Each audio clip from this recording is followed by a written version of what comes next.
साथियों नमस्कार। इतिहास अपने आप को दोहराता है। अगर ये कहना सही है तो आने वाले महानगर पालिका चुनाव में महाविकास अघाड़ी की हार निश्चित है। साथियों मैं आपको याद दिलाना चाहूँगा किस तरीके से शाहीन बाग के बाद में दिल्ली के मुख्यमंत्री रहे पूर्व मुख्यमंत्री अरविंद केजरीवाल 67 विधायक लेके भी हार गए थे। केवल इसलिए कि किसान आंदोलन जो कि विकास को गति देने के लिए यशस्वी प्रधानमंत्री मोदी जी ने लाया था, 3 किसान कानून, इसके विरोध में अंतर्राष्ट्रीय षड्यंत्र के तहत कई आसपास के दिल्ली क्षेत्र के आसपास के गांव वालों के किसानों को इकट्ठा करके वहां पे एक आंदोलन किया गया और उस आंदोलन का दुष्परिणाम वहां के रहने वाले दिल्ली के रहने वाले दिल्ली वासियों को हुआ। कई दिनों तक शाहीन बाग में रास्ता जाम कर दिया गया। 3 किलोमीटर तक का रास्ता तय करने वाले लोगों को 15-15 किलोमीटर का रास्ता तय करके उनको अपने नैतिक दैनंदिन की गतिविधियों को कायम करना पड़ा। और ये वहाँ की आम जनता मौन रूप से देख रही थी किस तरीके से कांग्रेस और अरविंद केजरीवाल की आम आदमी पार्टी उन आंदोलनकारी किसान नेताओं को, जो सच पूछो तो देश हित में या किसानों के हित में से ज़्यादा अपने स्वार्थ के चलते वो एक आंदोलन कर रहे थे। नाना प्रकार के आरोप और उस आंदोलन करने वालों के ऊपर हम लोगों ने लगते हुए देखे हैं और कईयों को तो सिद्ध होते हुए भी देखते हैं। साथियों, जनता सब जानती है। जनता ये जानती है कि क्या सही है और क्या गलत है। लेकिन भले उस समय पे जनता अपना मुखर होकर वो जवाब नहीं देती या जो कि अनुमान लगाया जाता है चुनाव में या जो सर्वे किया जाता है उसमें वो नहीं मालूम पड़ता है, उसमें विपरीत मालूम पड़ता है। लेकिन जैसे ही चुनाव आता है तो जनता अपना निर्णय सुना देती है। ठीक इसी तरीके से महानगर पालिका के पहले 6 महीने पहले जो यहाँ पे मुंबई में आंदोलन हुआ और एन गणेश चतुर्थी, गणपति बप्पा का जो त्यौहार है मुंबई में, महाराष्ट्र में सबसे बड़ा जो त्यौहार है, मुंबई के सारे भक्त लोग साल भर इस प्रतीक्षा में रहते हैं कि गणपति आएगा और हम अपने गणपति बप्पा के चरणों में अपने निवेदन करेंगे, अपने भक्ति अर्पित करेंगे। लेकिन ये आंदोलनकारियों ने मुंबई को जाम कर दिया। मुंबई को ये लोगों ने इस तरीके से जाम कर दिया कि यहाँ के भक्तों को, यहाँ के निवासियों को और यहाँ के व्यापारियों का जीना दूभर कर दिया।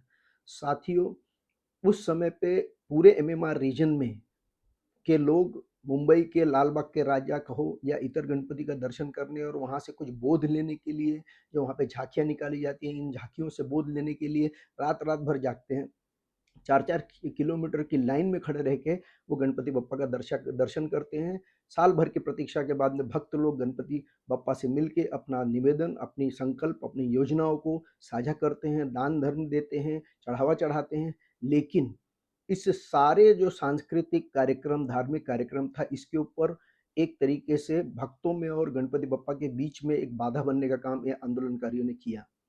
और कौन लोग आंदोलनकारियों के परोक्ष रूप से मानवता के नाम पे और कई-कई मुद्दे से लेके समर्थन कर रहे थे और उनको रसद पुरा रहे थे, ये सो जग जाहिर है। साथियों, ये जो भक्तों के बीच में और गणपति बप्पा के बीच में ये एक बाधा उत्पन्न की गई, इसका हिसाब यहाँ की जनता ज़रूर करेगी। निकट भविष्य में जल्दी ही 6 महीने में यहाँ करीब-करीब 9 महानगर पालिका मुंबई के एमएमआर रीजन में हैं, यहाँ पे चुनाव होने वाले हैं। और ठीक जैसे दिल्ली में शाहीन बाग के बाद में जनता ने अपना जवाब दिया था, वैसा ही मुझे अनुमान लगता है कि यहाँ पे महानगर पालिका में महाविकास अघाड़ी या उबठा के नेतृत्व में जो भी यहाँ पे महानगर पालिका में सत्ता पाना चाहते हैं, उन लोगों की हार सुनिश्चित है। क्योंकि जनता जवाब देगी। यहाँ की जनता और यहाँ के व्यापारियों ने समझ लीजिए अपने पूरे साल भर की पूंजी लगाकर वो अपने दुकानों में माल सजाते हैं और अपने गोदाम भर देते हैं। सिर्फ़ इस उम्मीद से कि गणपति बप्पा के समय पे यहाँ पे जो व्यापार होगा, यहाँ पे जो व्यवसाय होगा। मुंबई केवल आर्थिक राजधानी नहीं है, धार्मिक राजधानी, सांस्कृतिक राजधानी भी यहाँ पे मुंबई की पहचान है। लेकिन आंदोलनकारियों को यहाँ पे मुंबई में लाके यहाँ पे पूरी मुंबई को ठप करने की जो योजना और एक जो मीडिया प्रेज़ेंस और एक अपना जो प्रभाव, कम से कम समय में, कम से कम मेहनत में अधिक से अधिक प्रभाव जो जनता के बीच में एक संदेश देने का काम किया इस आंदोलन ने और सरकार को दबाव में लाने का काम किया। लेकिन साथ ही साथ जो भक्तों के बीच में ये लोगों ने एक बाधा उत्पन्न की और यहाँ की जनता को जो एक तकलीफ़ हुआ, पूरा मुंबई जाम कर दिया गया 4-5 दिन। इसका हिसाब तो यहाँ की जनता ज़रूर करेगी। और यहाँ के व्यापारियों को भी जो नुकसान हुआ, यहाँ के होटल व्यवसायियों को नुकसान हुआ। कई लोग यहाँ पे मुंबई में फुटपाथ पे जो रेहड़ी पटरी के ऊपर अन्न बिकता है, उसको खाकर गुजारा करते हैं और अपने परिवार का पालन पोषण करते हैं। यहाँ तक कि बड़े-बड़े व्यापारियों के जो घराने हैं, जो उनके ऑफ़िसेज़ हैं, उनके ऊपर भी मुसीबत आ गई। जो लोकल है मुंबई की या जो बस है मुंबई, वो भी वहाँ पे मुंबई में नहीं पहुँच पा रही थी। हर तरीके से यहाँ का जो आर्थिक और सामाजिक जो समीकरण है, उसको ध्वस्त करने का काम ये आंदोलनकारियों ने किया। इन आंदोलनकारियों को जो परोक्ष रूप से या प्रत्यक्ष रूप से समर्थन करते थे, इनका हिसाब तो जनता ज़रूर लेगी।